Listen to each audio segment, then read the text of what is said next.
किन किन का कंट्री कौन सा फ़ोन बनाता है आप लोगों को इस वीडियो में जानकारी मिल जाएगा। और एक इंटरेस्टिंग बात है गाइस, हमारा इंडिया का मोबाइल कौन सा है वो भी आपको आगे मिल जाएगा देखने के लिए। सबसे पहले फ्रांस में अल्काटेल मोबाइल, यूएस में एप्पल मोबाइल, ताइवान में एसियस मोबाइल, चाइना में ब्लैक व्यू और यूएस में एक और मोबाइल है ब्लू बोल्ड लाइकस, चीना में कूल पैड है, एक और मोबाइल है चीना की तरफ से जियोनी, यूएस में गूगल मोबाइल है, फिर से चीना आ गई हॉनर मोबाइल लेके, ताइवान फिर से एक मोबाइल लॉन्च किया HTC, चीना और हवाई, हांगकांग में इन्फिनिक्स है, चीना में आईटेल है, चीना IQ, इंडिया आ गया देखो गाइस जियो, इंडिया का सबसे महंगा फ़ोन लावा,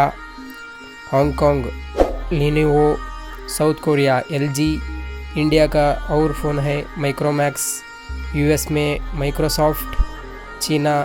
मियाजू, यूएस में मोटोरोला, फिनलैंड में नोकियो, यूके में नथिंग, चीना में OnePlus, China Oppo, Japan में पैनासोनिक, पाकिस्तान मोबाइल, सिंगापुर में रज्जार, चीना में रियलमी, साउथ कोरिया में सैमसंग साउथ कोरिया का है गाइस, जापान में शार्प, जापान में एक और मोबाइल है सोनी, जर्मनी का मोबाइल चीना में TCL, चीना एक और मोबाइल है टेक्नो मोबाइल, वाओ चीना एक और मोबाइल लाया वीवो, फ्रांस में वीको, चीना MI, यूएस में एज, चीना ZTE। कैसे लगा आप लोगों को इस जानकारी सुन के? मिलते हैं अगले वीडियो में, तब तक के लिए नमस्कार, धन्यवाद, जय भारत।